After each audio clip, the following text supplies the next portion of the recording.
अचके में अनहर भेल कहाँ चली गई लू। अब सुनसान लगा है जिंदगी के बहार कोरस के कर हमरो कसूर बता दे परा। कैसे टूट गेलो ई जिंदगी के अरमान।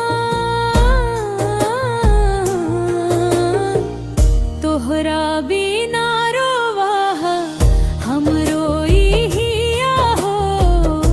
बिरहा के आगी में जर रहा जहां। तोहरा बिना रोवाह हमरो इहिया हो। बिरहा के आगी में धरा जहां।